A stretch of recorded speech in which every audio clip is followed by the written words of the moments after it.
Opening week of the Stanley Cup playoffs and InGoal Radio, the podcast, is ready to explain an odd year in the blue paint all around this 2019 postseason. Hello and welcome to episode 12 of InGoal Radio, presented by The Hockey Shop, source for sports Surrey, and thehockeyshop.com. Check it out. Just not right now, like maybe in 35 minutes or 40 minutes. Darren Millard playing the role of good backup goalie. What I mean by that is I open the door for Kevin Woodley and David Hutchison, the co-founders of InGoal Magazine.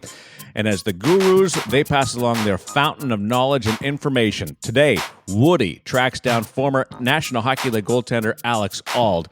A Squared is currently a radio analyst in Vancouver and still at times a goalie coach.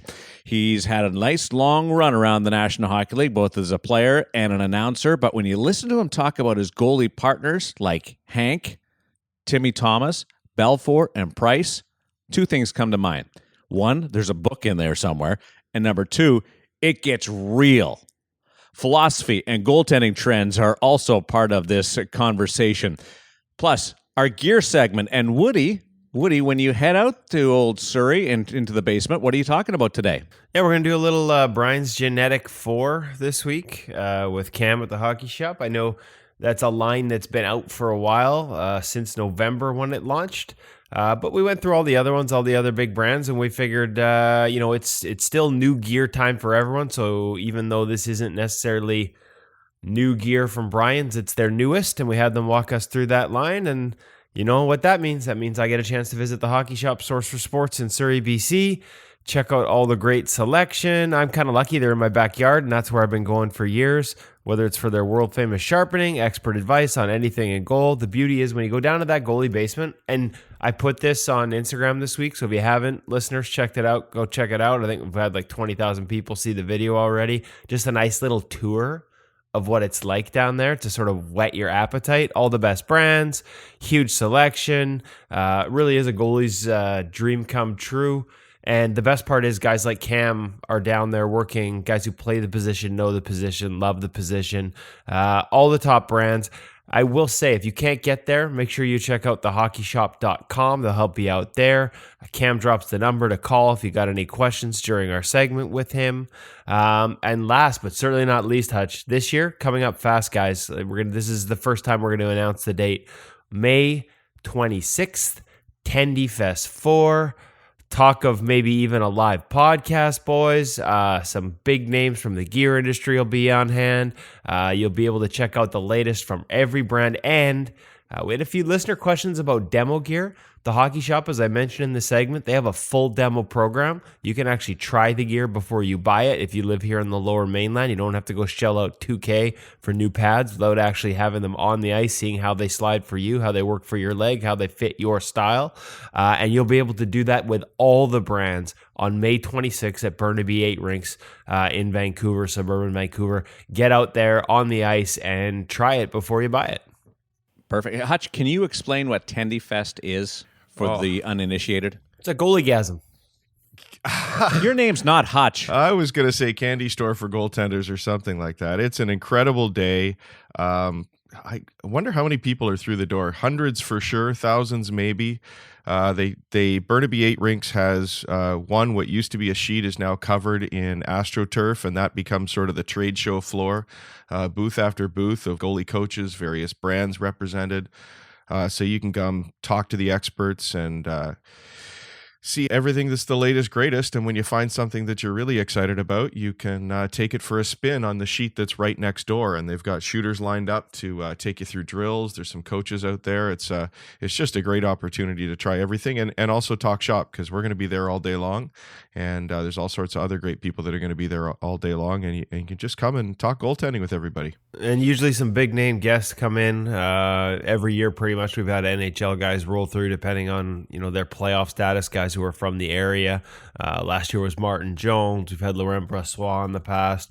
Shannon Sabatos last year for the entire day, meeting and greeting the people, signing autographs, talking about her experiences in the game.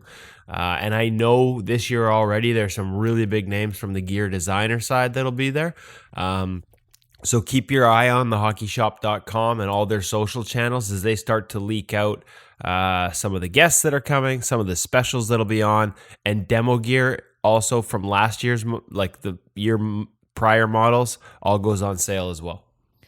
That little tour that you gave us of the hockey shop basement, the right at the very start, there's a set of Vancouver Canuck classic stuff. Oh, yes. Like, take me through that, because I kept looking at it and examining it. So just whose is it? What brand? Everything. That is Bauer, of course, and that is probably a really good display of their new digital printing technology, which is going to be released to the masses this year. No longer just for your, the local NHL star or CHL goalie or NCAA goalie.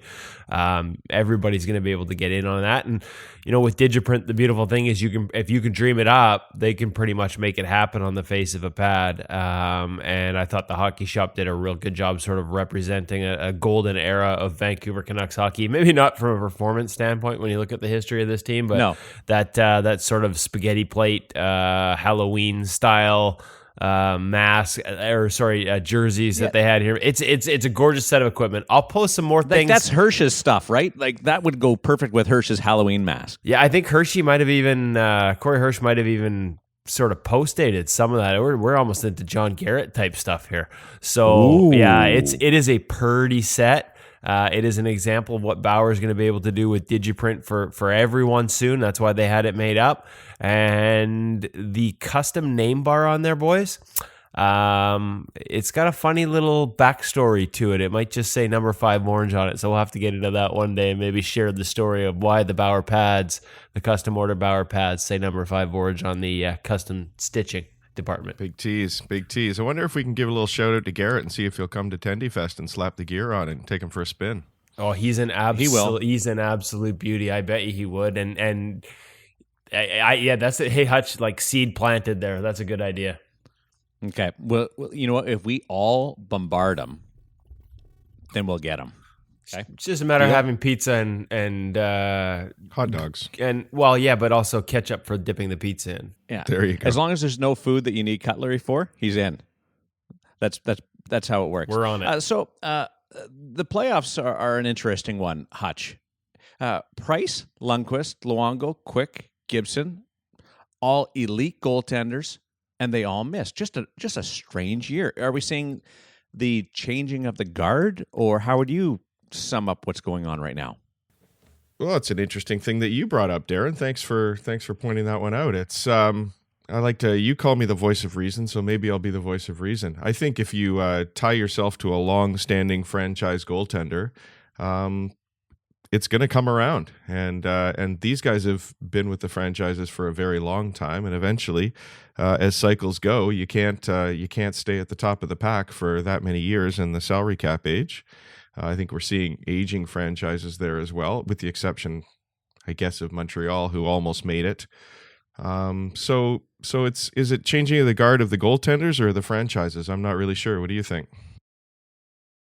Geez, it's got to be a mix of the two, because for those big names, all big names, to miss in the same year is just staggering to me. That you've got the elite of the elite and guys that are challenging for goaltending awards and championships, Woody. It's bizarre. It seems too much of a coincidence. Well, no, I mean, I'll give you another number. How about this? So ClearSight Analytics from our friend Stephen Valaquette, the company that he works for and sort of helped found. Brilliant. Yeah, and we'll have him on in the coming weeks. He was just a little busy this week with some visitors, actually. I think he would have been good for this. We might even get him in for next week as they have their end-of-season numbers. But they released their statistics through the end of March recently. And if you're not familiar, ClearSight Analytics measures 34 points of data for every shot on goal. And this includes things like screens, multi-layered screens, broken plays, passes right before a shot. We all know as goaltenders that if they go cross ice on you before a 1T, that's a little bit tougher than a guy walking in a straight line at you from the same spot. And most of the publicly available sort of analytics and data, well, adding context misses those elements. And so they come up with ratings and basically rank the goaltenders using all this data. You talked about big names that missed the playoffs. How about this? I'm looking 1, 2, 3 of the top 5 in terms of their performance overall this season, the amount of goals they saved their team based on shot quality this season, aren't in the playoffs. and 4 of the top 6 aren't starting on opening night in the playoffs. So a bit of a different discussion, but I'll give you the liner. Carey Price, I don't hear his name in Vezina talk. 37 goals saved this year when you account for shot quality. Number 1 in the NHL, not in the playoffs. Number 2, Andrei Vasilevsky, 36.4 goals saved through the end of March. And Vasilevsky, people, yeah, he's in the playoffs, but I don't think people talk about how good he has to be behind that Tampa Bay team enough. John Gibson, you mentioned, out of the playoffs in number 3. I'm going to make you guys guess who's in number 4. Pekka Rinne's in number 5. Obviously, he's there. And this is one that could become controversial depending on how things go in the first round. Yaroslav Halak is 6th in the NHL in his overall performance this year. And when you take away volume, in other words, these numbers add up the more you play, just pure save percentage above expected, Jarl Halak is number 1 in the NHL at a 3% difference between his actual and expected save percentage. Now, can you tell me, the guy who is 4th of the top 5 in the NHL, who's not in the playoffs, that none of you mentioned in your elite performer list? I think he might be from Vancouver. He might be. Jacob Markstrom. He might be Jacob Markstrom. 4th in the NHL, 30.8 goals saved above average, using all this shot quality for context. Why? Why do we have 3 of the top 5 not in the playoffs? Like, at the risk of losing my goalie union card, I think if you lean, these guys basically, they got leaned on the heaviest behind the poorest teams, and goaltending's not enough. I had a really long conversation recently with a goalie coach. I don't want to cost him his goalie union card, so I'm not going to give a name, but one of the top guys in the league, and he said, give me some true serum, and asked me whether I would, if I could pick one thing to be set in, would it be defense, goaltending, or forwards? He's picking defense every time. You can build a goaltender often, but if they don't have support in front of them, they get left exposed. So I'm just going to try and paraphrase this. What you're saying about Price and these guys that came so far this year and played so well, but just missed the playoffs. It's like losing 4-3, but you face 50 shots. Like, you play well, but you just lose by a goal. Yeah, or maybe you lose 2-1, you face 50 shots, but you don't have the horse because and again, I point to defense. We got this problem with Vancouver right now. Everybody's talking about their offense, one of the worst offensive teams in the NHL, the worst in the second half of the season. And it's like, I gotta get more forwards. No, you have to get defense to get the puck out of your own end. So defense cuts both ways. And so that could be a 2-1 loss, Darren. The bottom line is, if you're leaning that heavily on your goaltender, you're probably not a good team, and you probably don't deserve to be in the playoffs because they're tougher than ever to make. Once again, he tries to give up his goalie card. He walks that line and then sucks up at the end. That's what he just did there by taking my 4-3 loss and turning it into a 2-1 loss, Hutch. I'll jump in with my minor hockey coach's card here too, if I can, because I love what Kevin said. Great goaltending isn't enough. And how often do you see a coach, a team, a parent look at a team and say, if only the goaltending was better, we would have been fine. And I think what Kevin's pointing out is, no matter how great it is, it's not enough. We need more. And I'm never one to say that a kid needs to make an excuse. It's always your job to try and make that save. But I love that in a way that we're seeing that fantastic goaltending isn't enough. 2 comments about everything that was just said. Yaroslav Halak is the reason why the Boston Bruins have home ice advantage, because of the first half that he performed. Remember, it was Tuukka Rask who actually left the team for a few days, took some personal leave, and wasn't having a great start again. And Yaroslav Halak was awesome going in there. Number 2, when Valaket speaks in those intermissions and the postgame, what do you think is running through Al Trautwig's mind when he's dropping all that data? Ooh. Like, I don't know, Al, but I don't know what's running through my mind. It's just like, awesome. I'm just going to listen. It is awesome, but there's part of, I'm not as deep into it as you guys, and it's just like, some of it is amazing. Other times, I'm having to really, really think about it. So I love watching Steve's stuff, even for the non-goaltending. His ability to tie data to how you should play a particular situation outside the crease as well. It's fascinating. I think every coach should be watching everything he does. And I will say, we've got a Stanley Cup champion right now that is a Stanley Cup champion in part because they base the way they attack on the data that Steve and his company have started to turn over that shows the type of plays, especially lateral, that actually lead to goals. Like, part of that work is what's gotten us away from pucks on net and passes off pads and all that type of mentality. Yeah, I thought his piece that tied data to when you should and shouldn't try to block a shot was fascinating, and I don't think enough people have paid attention to that work. We'll have to look that one up. My beer league team evidently didn't pay any attention because they don't block any shots. Well, he was actually suggesting that there are a whole lot of situations you shouldn't try to block a shot, and I thought that was fascinating. What was the stat about? It was a shot right after a pass. How did you phrase that, or how is that phrased? Oh, I think I've talked about, like, it's not just a pass. A lot of people are, it's slot line. So he's divided. He used to call it the Royal Road. Now they call it the slot line, which makes a little more sense. Basically, you divide the offensive zone into two. You split it right down the middle from the goal line to the top of the faceoff circles. And again, so anything above the top of the faceoff circles, that doesn't count, because as a goaltender, that's far enough away from you. You should have time to still beat that play across based on their data and their research. So it's not like, a pass in the zone that doesn't force you to change your angle as severely as that one. Because, right, obviously, if it's across the middle, I got to go fully left to right. I have to reset body angle and positioning.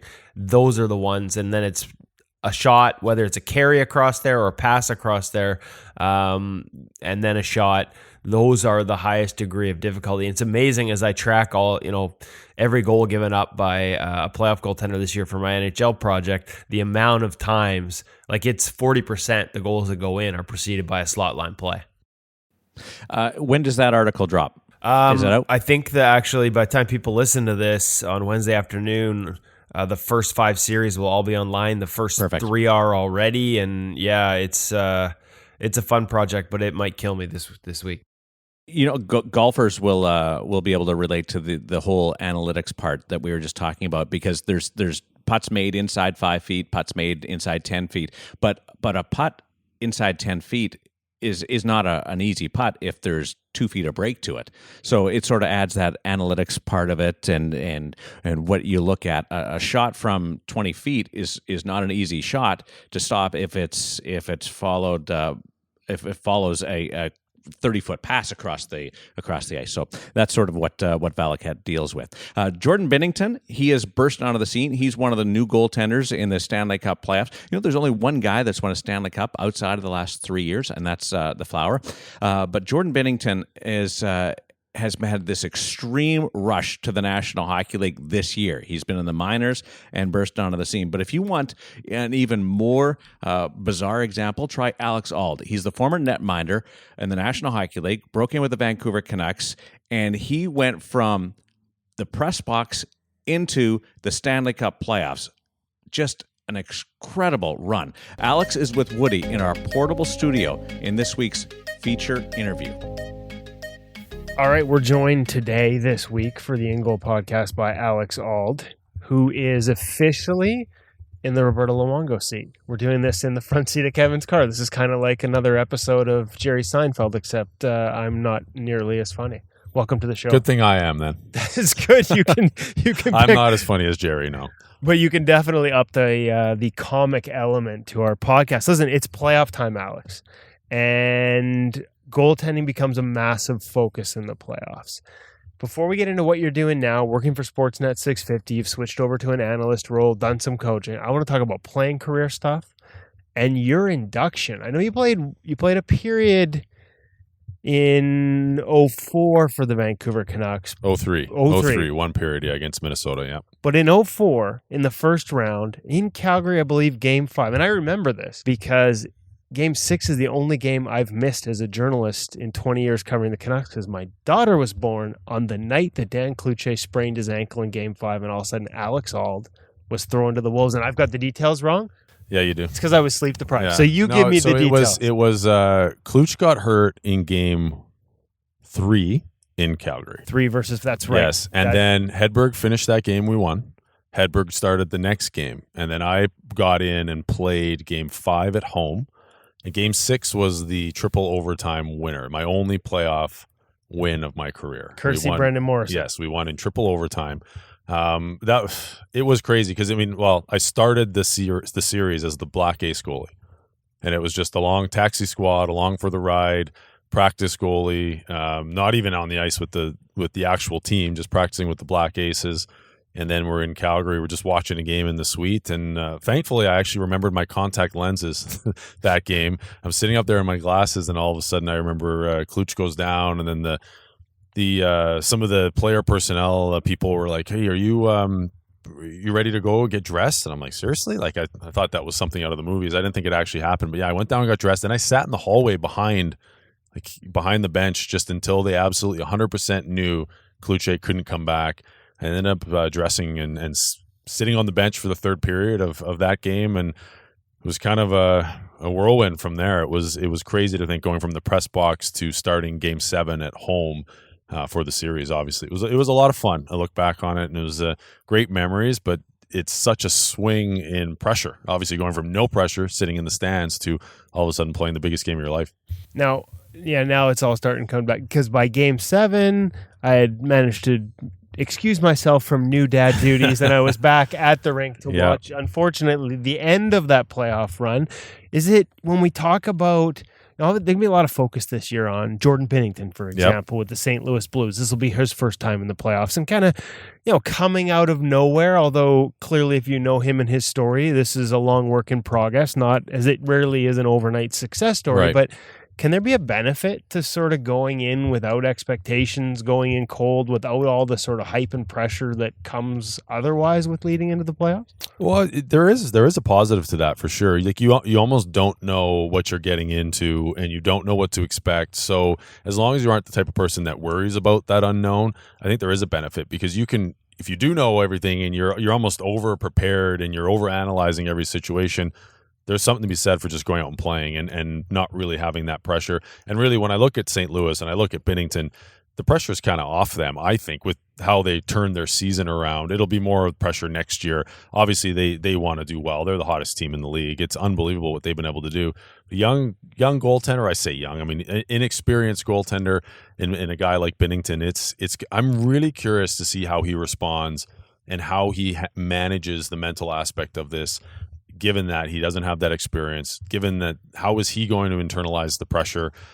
It'll be really interesting to watch, because a goalie like that with so many unknowns about him, like is there a big book on him in terms of pre-scouting? I mean, there's a lot of factors that go into play. Now you've been a part of a lot of playoff runs since that first chance getting in with the Canucks. Not all of them as starters. You've watched some greats over the years, both in the regular season and in the playoffs. When you talk about managing that pressure, whether it's a Henrik Lundqvist with the New York Rangers, a Carey Price with the Montreal Canadiens, are there any insights or that you can share that you saw and how those guys dealt with it, or any times where they leaned on you or you had correspondence with them in that role as their playing partner in terms of how they handled it, how they dealt with it? Well, I think what really stands out to me is how different everyone handles it. Like Carey Price, he's notoriously calm and cool. He comes to the bench and, he's chatting when he's having a drink of water or whatever at the bench and mask up. And then there's a guy like Henrik Lundqvist who you don't even speak to on a game day. And the year I was with Hank, we lost out on the last day of the regular season trying to make the playoffs. We lost to Philly in a shootout, and the winner of that game had the last playoff seed in the Eastern Conference, and Philly actually went all the way to the final before losing to Chicago. So that's always tough too, to see the team you lose out to, whether it's in the first round or in that situation, have a deep run. But Lundqvist had that intensity about him. Carey Price was so calm. And I think that's the key, is to be you, like to be what has made you successful. Don't all of a sudden go change because it's a big game or because it's the playoffs.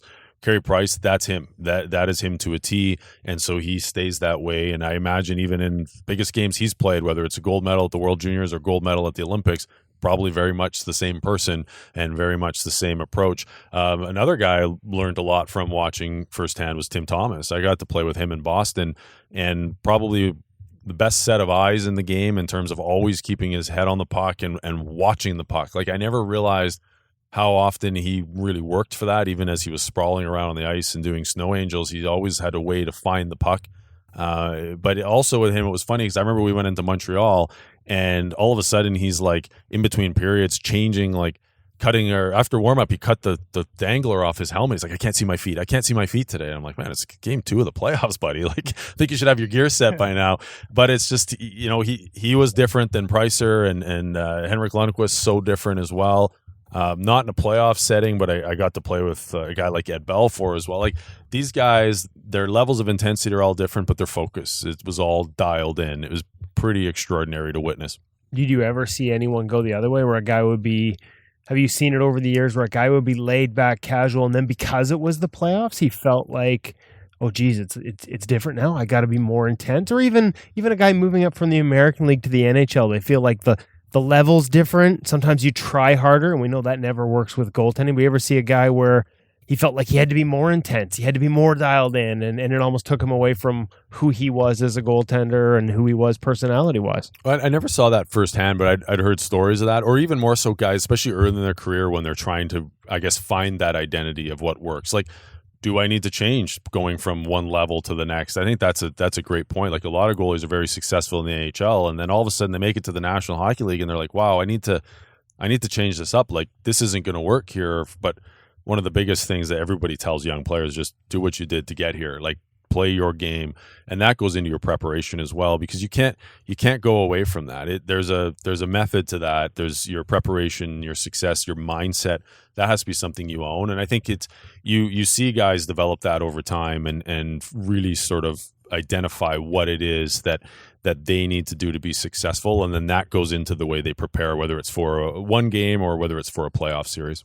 Now, you mentioned Tim Thomas, and you talked about the eyes and seeing. Yep. Interestingly enough, he was one of those guys that didn't have a cat-eye cage, right? He used to talk about having the vertical bars, because to him, and he had them skinny, thin vertical bars, certain gaps. He had a micrometer that he used to pull out and be able to measure the gaps and relay to the mask company if that changed or had been too different on him.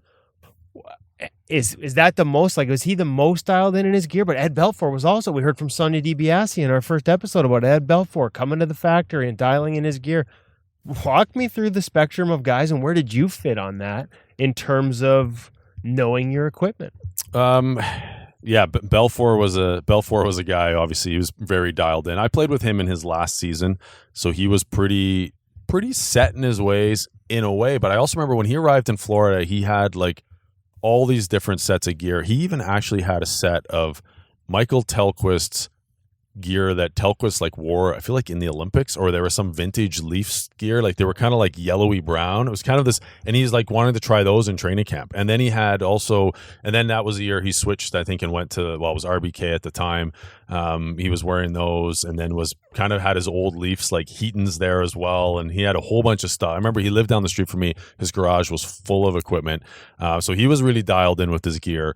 Absolutely. That's our kind of guy, by the way. And his body, like, I mean, he was 42 that year. I remember he would be the first guy at the rink. We had 3 40-year-olds. We had to hire an extra trainer in Florida that year. We had Nieuwendyk, Robertson, Belfour, all guys that, and I'm not, this isn't disrespectful, all high maintenance though, because of the preparation they put in. And I remember that I'd get back after a game that Eddie played. I'd be home. It'd be like 11:30 at night. I'm like taking the garbage out because the garbage truck would come early the next morning, and it was like midnight now. And all of a sudden, like, Eddie's just like rolling in, and I've been home for like an hour and a half, and because he's at the rink doing all his like post-game stretching and everything, so he was super dialed in with his equipment, but also the preparation it took. Timmy, though, was funny. Like, he had a lot of different things in Boston. He had sort of a revolving set of knee stacks that he would switch through his pads, and I found this fascinating. Like, he's a very in-depth guy and a thinker outside of the box. He's always thinking about new and different ways, and he had a theory that basically what part of the reason that guys' hips got so damaged and there was so many issues with hips was because you'd get almost caught in the same spot all the time. So he constantly was changing the thickness of his knee stack, so he never got set in that. So I don't know if constantly the hips in I guess a guessing game in a way, and I never really got too much into why he thought this way, but it was something I thought was interesting. But you're right about the bars. That was important for him. It was all about being able to see his feet, being able to look down. And the bars, I remember hearing a story from somebody that they asked him about his bars and like, well, isn't that right in your vision? Because someone put it on, and he's like, well, no, I don't need to see the other goalie. I need to see the ice. Like, I don't need to see straight out. I need to look down. And that was I kind of started to think about what all that meant. Like the puck's on the ice. Like, of course you need to look down, yet you just look around, you see kids with their chins up in the air. It's such a different idea. And where those bars align is so important with your vision so that you can actually see the puck. Now, okay, since you stopped playing, you did some coaching for a few years. You've Yep. transitioned now. We're going to get the plug in here. Sportsnet 650 Radio, just killing it in Vancouver as an analyst. It's on my second year. I appreciate that. Yeah, 2 years of that. I can't believe how quickly that's gone by. Talk about the tracking stuff, though. In the coaching aspect, it's interesting because I think we've both been through this. You got exposed to this a little bit. And the one thing that I hear, and actually we didn't really plan on going into this today, but you mentioned it with Timmy, and it's funny because he kind of predates this becoming a hot topic, and yet, we hear people say, well, how you look, what difference does it make? Like as if telling a goalie how to look at the puck can make a difference. And yet you played how many years in the league, for how many different teams, for how many different goalie coaches, including some of the greats, Allairs, Clark. Did you ever get taught how to look at a puck? No. We would different coaches, we'd focus on like watch it all the way into the glove, for instance, and we'd do sort of slow like stuff to work your hands and watch it all the way in and all the way into your blocker and all the way out kind of thing, but never really how to watch it. And then it's a couple of years ago, I was doing a camp with 7 or 8 pro goalies and I asked the same question, and some of the guys had played in the NHL for years and years and years. And I said, has anyone ever thought about or been taught how to look at the puck? And the answer universally was no. And it almost seems so simple that it's been overlooked in a way. Like it's like obviously at some point someone has told this guy how to look at the puck. Why do I need to teach it at the highest level of the sport? It's so fundamental. How you address the puck, how you look at it, how you set up it. It affects your stance, it affects your movement. It obviously affects your chances of stopping the thing you're trying to look at it. It makes a lot of sense. And it's I think it's the one common tie through generations that you can look at and see all the greats have always done well. And I mean, it seems so simple. It seems ridiculous that it's even something you'd bring up because you're trying to stop something. Look at it. It makes a lot of sense. And I can see it all the time where guys that are playing well, they're on it. They're seeing it. And I think part of the reason that it's in some ways it's hard to identify, or it hasn't been identified until sort of in the last few years, is that it's one of those things where it's so simple, and when guys are on, they make it look so easy. It's not like, oh, there's a new technique out there that is groundbreaking. He's just looking at this thing, this black piece of rubber that's coming at him. It doesn't jump off the page. It actually, you notice it more when the player doesn't. But it's hard to wrap your head around why that would be. Yet it's so fundamental and at the core of everything we do as a goalie. It's become a real trigger, I believe. Now there have been coaches who've looked at it and they come to, I think, the same result from different aspects. And maybe don't want to get so caught up in one particular thing that you're going to focus on. But for me, it's what drives everything about the position, and it's so fundamental at the core. You had all those different goalie coaches over the years. What was the transition like for you? Like, what did you enjoy about goalie coaching? And be honest with you, I got a chance to watch you work with guys like Ryan Miller, Eddie Lack. Watched that and kind of thought there was a bright, that this was going to be your future endeavor, and yet you switched over to radio. So what was the thought process through those two career transitions after playing? Well, a couple things. I mean, I was lucky enough to have so many great goalie coaches. I played in 8 different organizations and won twice. And even the team, I had 2 different goalie coaches in my 2 different stints in Ottawa. So I got to experience extra. And before Ian Clark came to Vancouver originally, I also had Andy Moog. So it's like I've had a lot of coaches. And that helped me and hurt me. It helped me in my coaching for sure. It helped me understand different ways to say the same thing, which is great for relating to different players and different goalies and different athletes and personalities. But it also hurt because I didn't really have that continuity outside of Ian Clark for 4 years of my 5 years with the Canucks organization. I didn't have the same. I didn't leave the season-ending meeting and arrive with the same goalie coach the next year, like ever, outside of those 4 years, which is really tough because you're not building on anything. You're in a way starting from scratch with this foundation you already have, but everyone's got their tweaks and different ways of getting there. So I think that hurt in a way, but it also helped my ability to analyze and coach. And I loved coaching. I still am involved coaching at a minor hockey level with my children, but for me, I never wanted to get to the position where I was chasing coaching. And what I mean by that is having to be stuck in the travel and the commitments of a full season and traveling with an NHL team or whatever level it was at. That wasn't the right fit for my family or myself. and that grind isn't something that's really been entertained by me. Like I don't really see that as a future for myself. And then I got the opportunity with the new radio station in Vancouver, Sportsnet 650, to have kind of this scenario where I don't have to travel, like I said, and I get to watch hockey and talk about hockey, which is very natural for me. It's a little bit different because it's away from the goalie position, but at the same time, I always sort of am the default guy when something goalie related comes up. I get asked about it, and it's been fun. But I agree. Like I could have seen coaching as a path for me if it was this ideal perfect scenario and I could write my terms and have it be the exact way I wanted. But you're probably not going to get to that point without having to go through a lot of the grueling aspects of it as well. Certainly not the first guy to jump from goaltending to an analysis, whether it's television or radio, and not just the goaltending position, as you said, just being able to speak in general terms. Is that kind of like catchers in baseball? I think I have a theory as to why so many of them end up in the position. It's because we see everything in front of us in the game. We're sort of integral to everything that goes on, and we're just smarter than everyone else. Not like you have a bunch of defensemen as analysts. Yep. Come on, let's be honest here.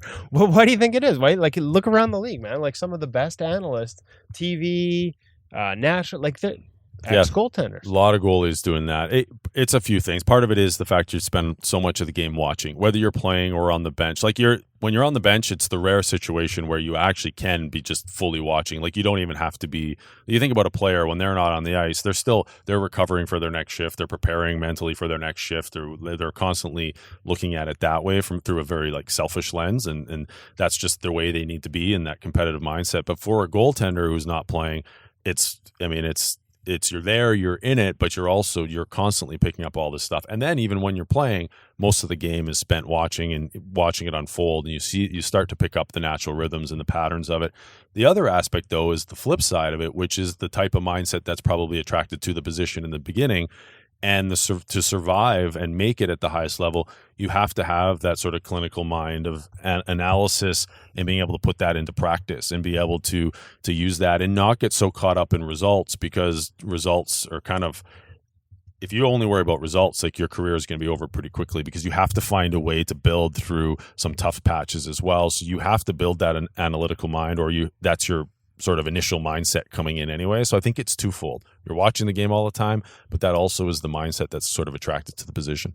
Okay, I wanted to touch a little bit. We're getting tight on time. I wanted to ask you about how you manage all those different voices. I think that is a tough thing for kids. They go for different teams, minor pros. We see it at the juniors, right? They got to go to their junior coach. They got their summer coach. Then they get the Team Canada coach, things like that.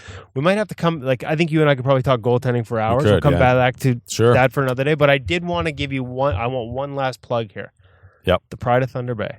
Like we see, I just did the breakdown for this year for the playoffs on Matt Murray, Thunder Bay guy who credits you. I think he got a used set of equipment one year brand new. You don't deal in used, give him brand new, for sort of fueling that passion for him at a young age. Carter Hutton, Mackenzie Blackwood was through town here. Remember talking to him and how much pride he took in Thunder Bay. You're like the OG of Thunder Bay goaltending, along with goalie coach Colin Zulianello. So I don't want to overstate the role and make you blush here in the Jerry Seinfeld car. I'll take it. Okay, there we go. So how much pride do you take in that? This is not a big town that has produced a lot of goaltenders, and a lot of them, when you talk about it, point to you as sort of being one of the leaders of that way. Well, first of all, produced a lot of players, and it's Stahl brothers. Yeah, well, a lot of brother combos too. Actually, the Stahl brothers, Pyatt brothers, the Johnson brothers.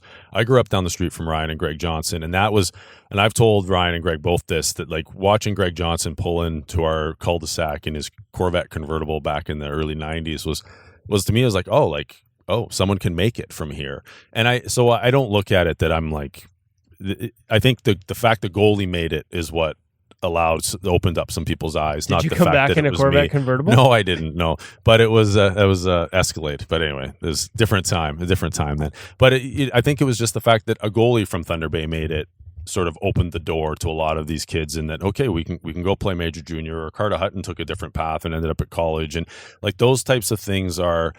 I think that's part of it as well, but it's a tremendous hockey environment. Colin Zulianello deserves a lot of credit, because I didn't get to work with him as a young guy because he's just a couple years older than me, and he was still playing while I was playing, but he's a guy who's worked with a lot of these guys at younger ages as well, and worked strong in development. He's now, and just so people know, Colin Giulianello is now the American Hockey League goaltending coach for the Calgary Flames. That's right. But the real OG of Thunder Bay goaltending is Johnny Adams. Played for the Boston Bruins way back in the day, and we had so that's kind of a name I like to shout out. But I had good goalie coaching at a young age as well. Rick Baranick was my hockey coach, but he also ran some goalie schools. And then Derek Geddes, a couple years older, and so guys that I was taught more than I think a lot of kids were at that age, at that time, in like the early 90s, about the position. I got more constant structure, and it wasn't like I was going to massive goalie camps, but it was like 10, 15 minutes every practice were spent on goalie specific movement.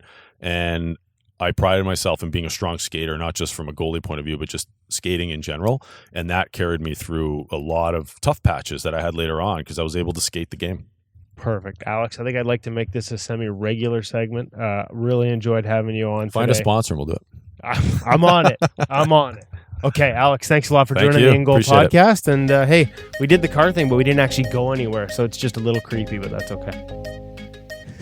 You know what's the most bizarre part of that interview is until the very end, when you reminded us once again that you were in your car, I forgot that you guys were doing that in a vehicle again. This is becoming a bit of a thing. Well, the sound quality is pretty good there, Woody. Yeah, that's because we weren't going anywhere. We were in the bowels of Rogers Arena after the Canucks had their annual before the playoffs start, let's clean out our lockers and go home session. It's becoming Be annual. nice. And if you thought I got a few strange looks driving through Vancouver, having a conversation, passing a mic back and forth with Roberto Luongo, we definitely got a few. Like, Alex is a big guy, and my car's not big. And just like the two of us sitting there in a parked car for 20 minutes talking back and forth with microphones may have looked a little odd. Alex Auld should voice our intro. When we get to the point where we have this fancy professional intro, Hutch, that voice. He's so good. He's a goalie, and he's got the great voice with the pipes. I think we hire him on. He's polished. He'd be welcome to be a member of the team anytime. Yeah, and he's got some great stories. We could use him, that's for sure. He's a beauty. I thought it was so great to listen to that because so many of the things that he talked about, the background stories, I think we all on the periphery knew a little bit about that. We knew who was a great gear geek and so on, but his ability to go right inside and tell us some details that certainly we weren't aware of, just fantastic. Felt like I was there. Great storyteller. OG, old goalie. Oh, that wasn't how it was intended. I think it was intended as like a more, like a little kinder or original gangster of the of that. Okay. Yeah, I didn't just call him an old goalie, See, but like a lot of old goalies, he doesn't play go anymore. Gangster part. Yeah, it's just OG. He's the original. Okay. The bars on the mask. The fact that Tim Thomas had to see the ice. I thought the straight bars was a safety feature, like Hasek wore the straight bars. No, I never thought of it as looking down. You must have missed that article at InGoalMagazine.com, Darren. Yeah, I'm new. Okay, I'm new. Yeah, no, Tim was obsessed with that type of stuff. Like vision was, as Alex said, really important to him, and he grew up with sort of approved vertical bar cages. He felt the sight lines were better, but to make sure the sight lines were right, like the level of detail that he broke it down to, I think it was Tony Otney was building the bars for him, and there was a lot of back and forth about them being, like I said, I'm not kidding, he had a micrometer in there to measure them, about them being a little too thick or not far apart, or like hey, you got to see the puck to stop the puck. Tim may have looked like an unmade bed at times from a style perspective, but a few times we talked to him over the years, he was one of the greats at getting, sort of interacting with us. You understood just how much detail and sort of thought went into the way he made those saves. And by the end, when the gear was all mismatched, it wasn't pretty to look at, but one of the most effective guys in history for a couple of his runs there, and obviously has the trophies to prove it. I wonder if there's anything actually to it, or whether it was just his thing, because nobody else has adopted that.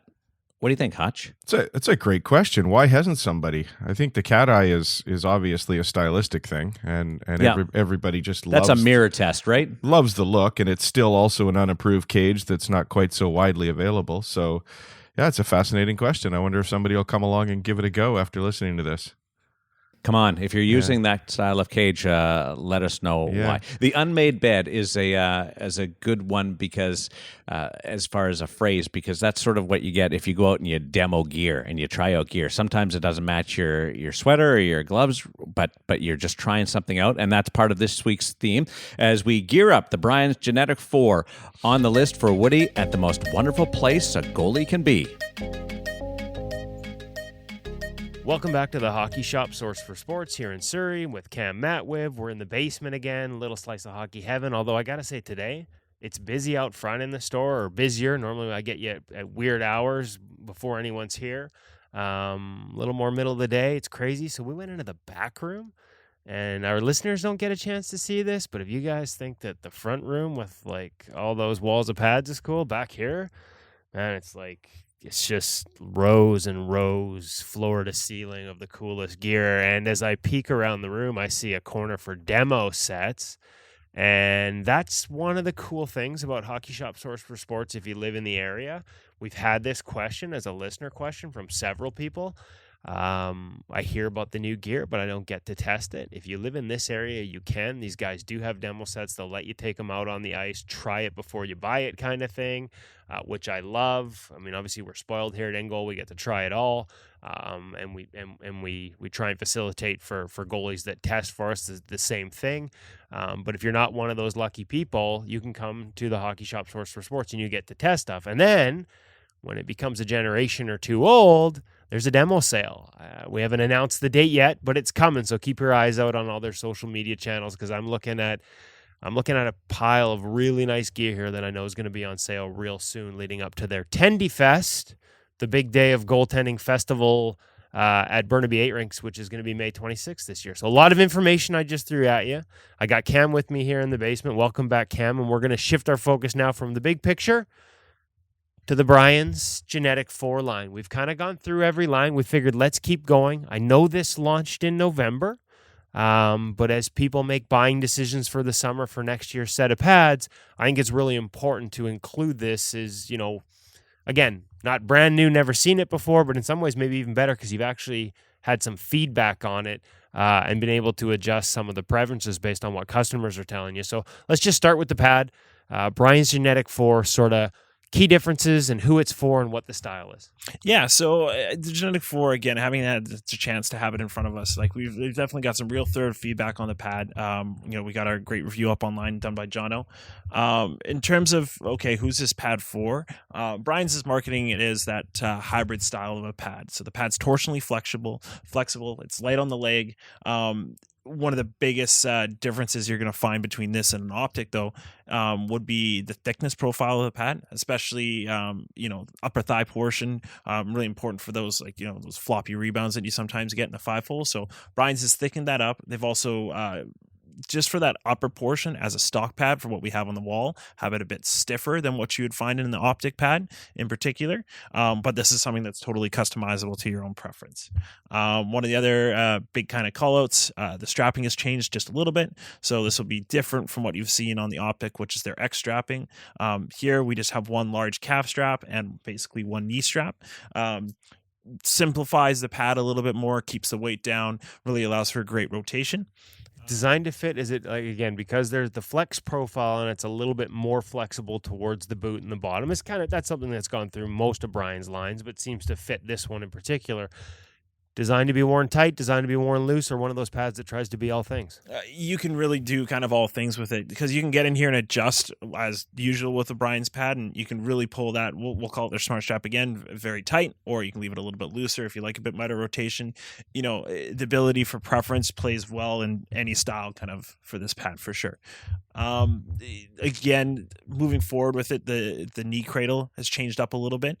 They've gone with a lighter gray SPA material for their knee cradle, just in terms of for grip and feel wise. Moving down to the boot, they've changed up their toe strapping, so they've gotten rid of their smart toe that you've seen on the optic and past. So they've evolved a little bit and changed it over to a bungee system, a little closer to what you're seeing on the new 2X pad, and also with some of the HAL straps that have been kind of kicking around. So Brian's has their own exclusive strap. Those will also be available aftermarket, which we'll have up on the wall. I like this switch, actually. As much as their original Smart Strap, they were one of the early innovators on having an elastic strapping system as a toe tie. But one of the feedback we did get was, as much as you could tighten it up, a little loose, a little too much play in it almost, and the ability to kind of, if you kicked your skate out, to almost expose the bottom of your foot because of that looseness below the bottom of the pad. So this looks like it's along the lines, as you said, where other companies are going, probably a little more connected at the toe while still having that mobility of the skate to get an easy edge. Exactly. So a great feature and a good compliment to the pad. And then one of the final features that are worth calling out, we definitely see the return of OptiSlide. So that's Brian's Primo material on the entire slide surface of the pad.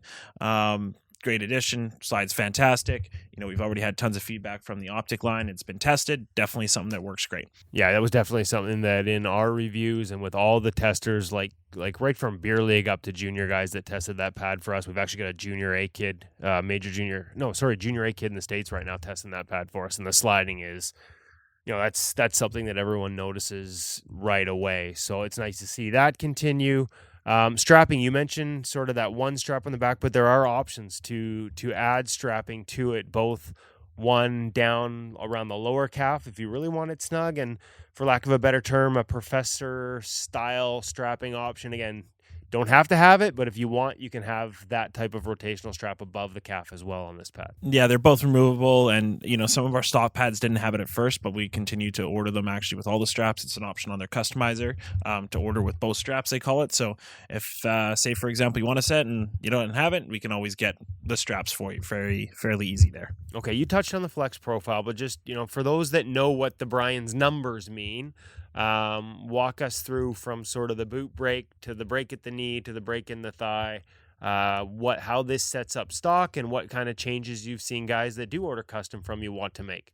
Yeah, so Brian's has a flex system that runs 1 through 5. So 1 being no break at all, 2 being an internal break, 3 being at both internal and external, 4 being a softer version of that, and 5 being the dead softest of them all. Butter soft. Exactly. Soft like my hands. I don't want to touch them. This is what happens when you do no manual labor. I thought I was making a hockey reference, but the truth is I'm just soft. Okay, I interrupted. Go ahead.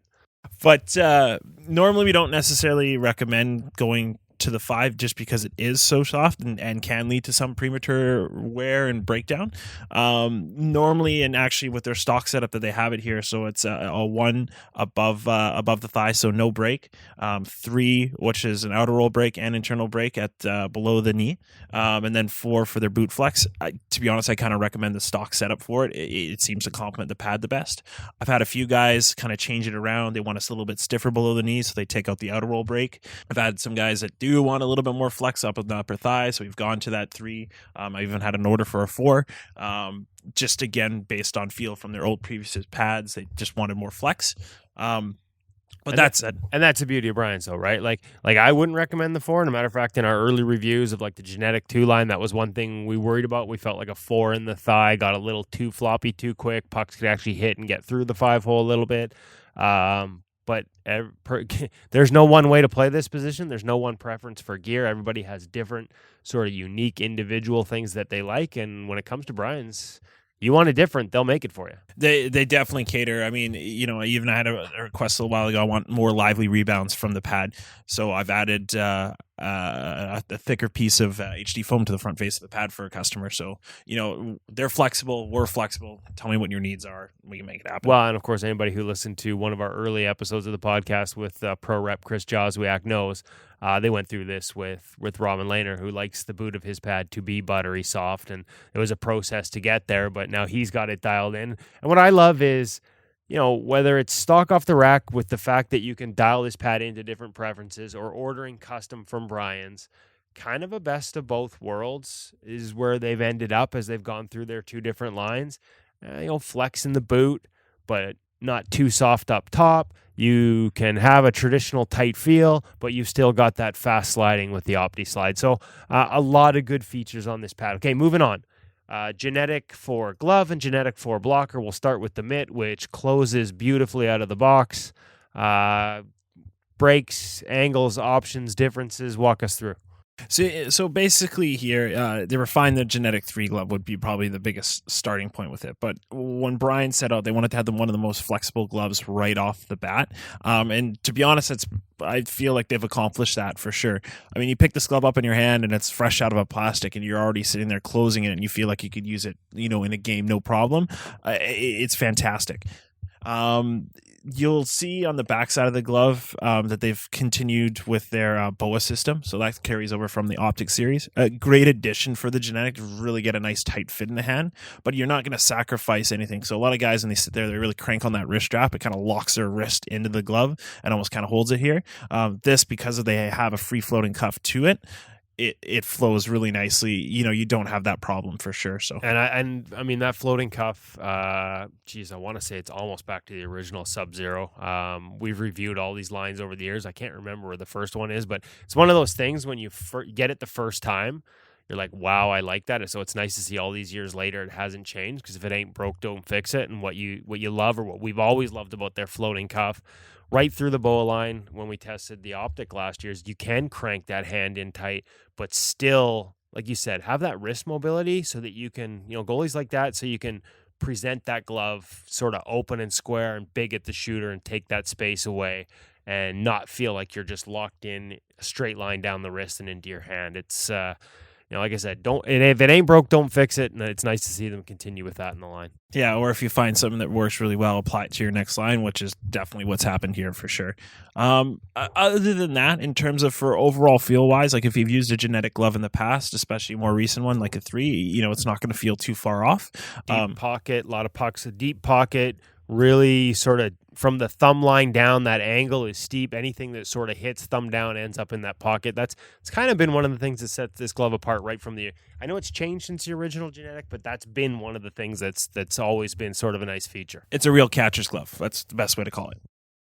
For people who actually catch pucks, novel concept. Moving on towards the blocker. For the blocker, in terms of changes, I would say it's a lot less and closer to similarities to the G-Netik 3. Balance point for the blocker feels better. You do see the BOA system here now as well being transferred over. Sidewall, everything, similar to what you've seen in the past. But that said, just overall feel of the blocker on your hand and balance has improved, like I would say drastically.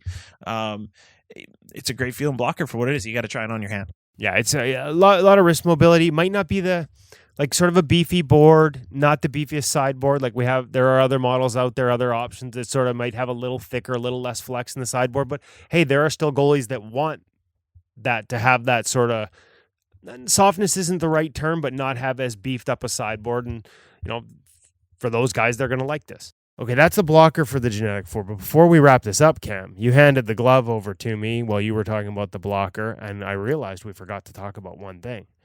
This glove, when you put it on the ice, it's flat. There's no gap over, which was one of our pet peeves. Love Brian's, but we called it out in almost every review that we did. Small pet peeve. When the glove was new, it closed great, but when you lay it flat to cover puck on the ice, there's always a gap at the top of the pocket, and to the point where if you move the glove, the puck didn't necessarily stay with it. You could actually uncover a puck, and it happened to a few of our testers, and obviously we noted it. They fixed it. Yeah, you can. It's a full seal all the way around. Nothing sliding out, nothing sliding through. You go seal, it's covered. If I could do a proper golf clap right now, like that was a big one for us. We loved the line, but it was always that, you had to have one little pet peeve, and like I said, we mentioned it in every review, and it's nice to see that it's no longer an issue. All right, that's it. We've wrapped up the G-Netik 4, pads, the glove, the blocker, available at the Hockey Shop source for sports, thehockeyshop.com. If you've got questions about custom orders, Cam has some ideas on some of the tweaks he'd make to the glove if you were ordering custom in terms of the palm. Talk to the staff. They've had this line for a while. They've done the full review. They know what works. They know what they'd change. They're the guys to talk to if you want custom. And because it's Brian's, that also includes custom graphics. So make sure you check them out, thehockeyshop.com, Hockey Shop source for sports. Or if you want to give them a call, 604-589-8299. Professional radio voice, Cam. Nicely done. All right, thanks for having us back in the basement. A little slice of goalie heaven. Until next week, we appreciate it. Thanks, Kev. Woody, nice job by Cam with the read. He's making a run at Hutch, who does a great job with the contact information. But Cam with the phone number, he's getting right into this. Yeah, Woody. full radio voice, becoming a bit of a celebrity down there at the hockey shop. We hope it doesn't. I'm a little worried about him needing to order a bigger mask in the near future to fit that head in there. But he's done he's done an awesome job with it, guys. And it's not it's not a visual medium, obviously. And what I really love is what Cam shows you in his answers is the expertise you get when you go to the Hockey Shop, source for sports, and thehockeyshop.com. Everybody has their preferences. I think if we play the game, we play in gear that we've used for years. Like you have personal preferences, but guys like Cam understand all the lines, all the brands, and so if he thinks a certain style is going to be better for the way you play, he's going to be honest about it. And I think that knowledge comes through in these segments, and that's why you go there if you're a goalie, and it's why you shop there online at thehockeyshop.com if you don't live in town, because you can trust them to give you the answers that are going to help you like your gear, keep enjoying the position, and find stuff that sort of sits or fits how you like to play when you talk to him. I'm on that website 4 times a week now. You guys have screwed up my life and my all my browsing between. Gotta come and visit in person, Darren. I know. I'm thinking Tendy Fest. Right. We're working on it. I'm really thinking Tendy Fest. You can sleep on Kevin's couch. The idea that you were in the back room there doing it, Woody, you were. I know you like the basement, but you talked for 2 minutes just on what you were looking at around there, and I don't blame you one bit. It must have been cool. Yeah, no, I mean it's like literally just shelving and it's like a warehouse style thing. And the thing is, I know they've got more gear at a separate off location warehouse because you can't fit it all in the actual store. So what you saw in that Instagram video, the people that saw it with me doing a quick tour of that lower basement. That's just what's out on the rack. I mean, they really do have a crap ton of goalie gear, and I got to just sort of hang out amidst it all. And it's funny. It's kind of like the NHL guy, right? Like NHL guys, do you get sick of getting new gear? Yeah. Does it? And some of them say, no, it's still pretty cool. I mean, it's not the same. It's not Christmas. It's kind of like that. That's my Christmas, getting new gear and seeing new gear. I still get geeked by it. While that was running, I know that you were doing some digging, and just loop us back into the Tim Thomas straight bar. Well, yeah, I hard timed you a little bit about not reading that article. It was actually an Ask a Pro we did with Tim. Timmy was great when he was playing. He used to answer emails from me on as they were getting ready for the flight to take off after a Boston Bruins game, and he's kind of he's like us. He's like the people this podcast is intended for. He really is into every aspect of the game. And so when we did this Ask a Pro, one of the questions that came in was from Jacob Brown. He says he's an InGoal reader and goaltender from Edmonton, Alberta. This is a few years back, so I assume he's still playing. And he asked, what prompted you to redefine the face mask of goaltending that you now choose to wear? I'm a huge fan of the change because I can see the benefits it could give a goaltender with extra vision. And we also had reader Daniel Heslop ask about what he called the Beaupre cage and the sight lines. And here's Tim's answer. This could be our listener question for the week. As a kid, you grow up using the vertical bars, and through college, so I was using vertical bars until age 23. So when I decided to go back and try it, it was an easy adjustment. It felt comfortable right away because I'd already spent 18 years with the vertical bars. The cat eye, obviously, straight ahead of you got great vision. But when it gets on its way into your body, I've always found you lose the puck a little bit as it is getting really close to your body. It's only like 2 or 3 feet out where you lose it, and the puck ends up going into a jumble of bars there. That's the one thing my new cage is better at. And also when the puck falls down into you, with the cat's eye, I always had a hard time, even when you go to cover it. I was only half seeing the puck.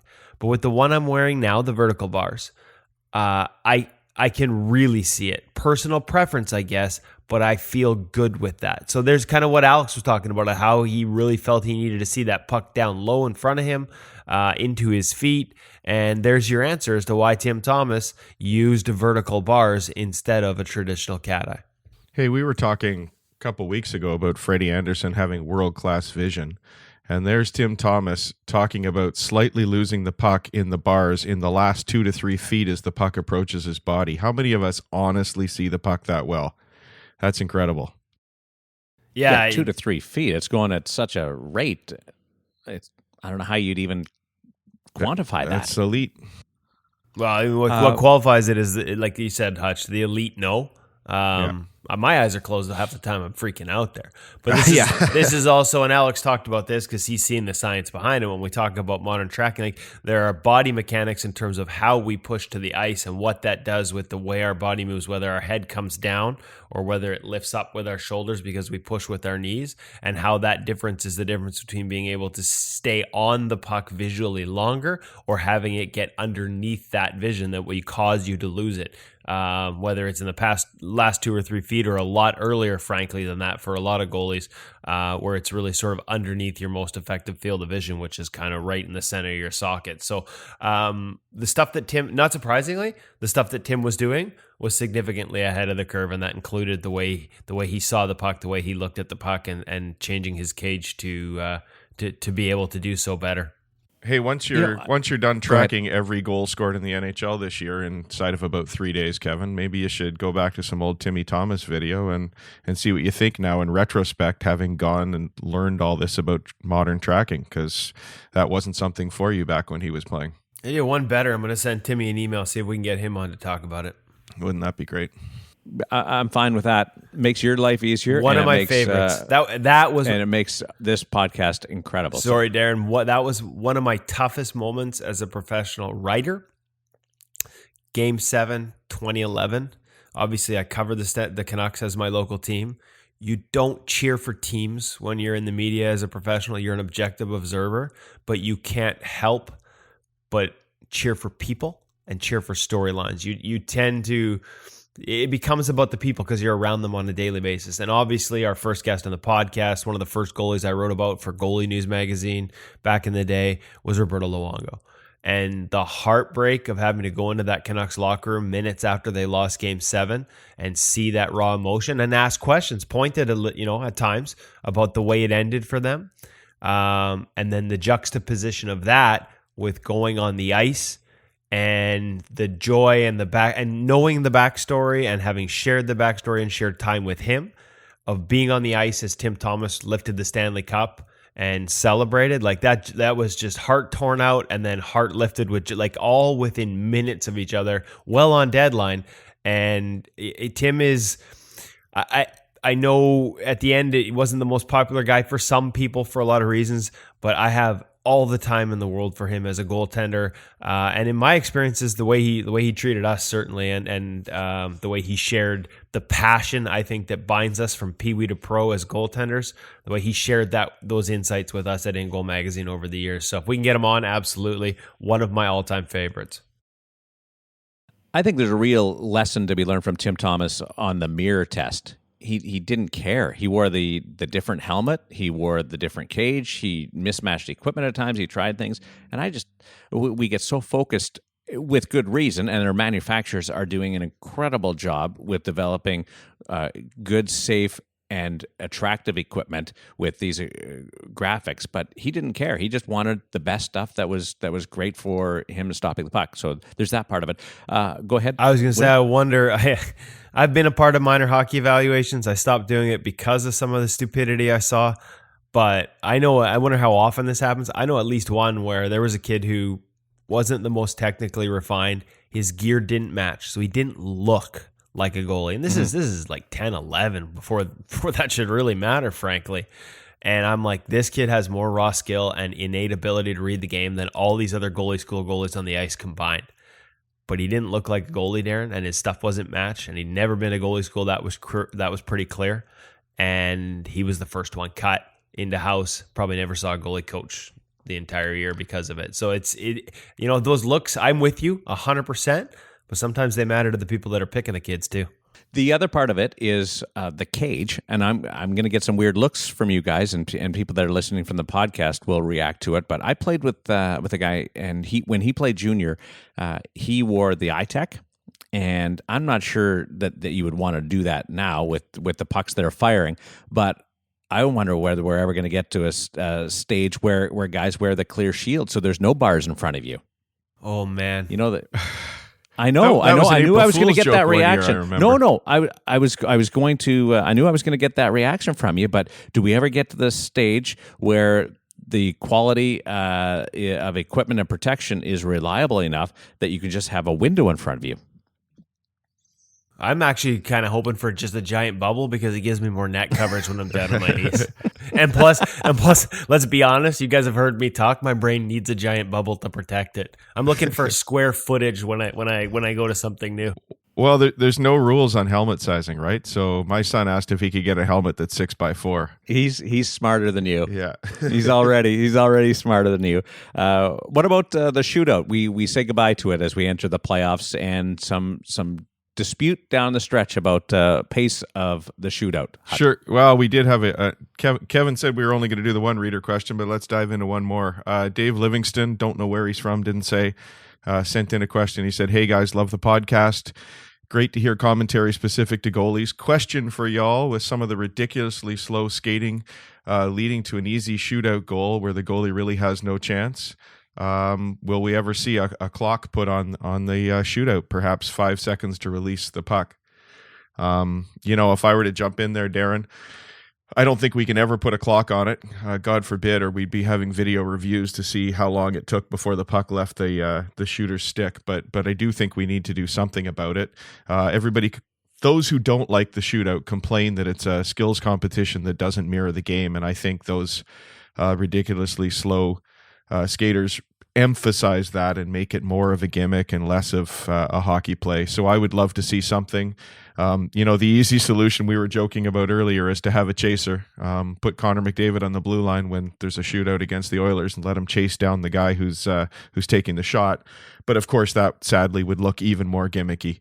So I don't know what the solution is, but I'd love to see something done. Just give the back official a cattle prod. Yeah, there you go. little voltage in there, a little lead. Yeah. Hey, if you don't get there fast enough, it's gonna hurt. Yeah, I mean, look, I was at some tryouts this weekend, and instead of penalties, they called penalty shots, and they lined up both teams on the blue line, and they could chase, and the play was live afterwards. It's a fun way to play. And yeah, the only problem with that one is every time you play the Oilers, like you'd start at center, and you'd be allowed to start chasing when the guy hits the blue line, let's say. McDavid would have him by the top of the circles, lifting the puck and taking it the other way. Yeah. So what is the solution? What is the solution? I don't know, but I don't blame the players. I don't blame the players because goalies have cheated forever, and players are going to use every excuse or everything to their availability to try and get an advantage. So the solution until is it's illegal, more that's poke what checks. they're going to do. I don't know. More poke checks. Yeah, but you look so silly. You look so silly. I don't know. A base speed would be great, but again, who's going to have a radar gun out doing that? Or just play overtime longer. I would love to see 3-on-3 go longer. It's just added so much excitement to the game. Bring it on. 10 minutes. Not to pull my goalie union card out here, but I think the guys wearing the big pads might protest another 5 minutes of backdoor tap-ins and fully extended plays in a busy 82-game schedule where they're already having trouble managing fatigue. I'm not sure the goalie union would be too keen on another 5 minutes of that fire wagon hockey. Guys, have a great week, okay? We will. You enjoy Winnipeg. It is playoff time. Who will be the hero in the first round? We're looking for one right now. From the Red Mile to the Whiteout, the road to glory becomes even more challenging now because April is for spring flowers in Vegas, but also for thunderstorms and lightning in Central Florida. 16 goalies will start, Hutch, Woody, but even more will play as sport's ultimate pressure cooker centers its focus on the crease. Enjoy the action. For Alex Auld, Kevin Woodley, David Hutchinson, and the Hockey Shop Source for Sports, I'm Darren Millard. Track the puck and play well.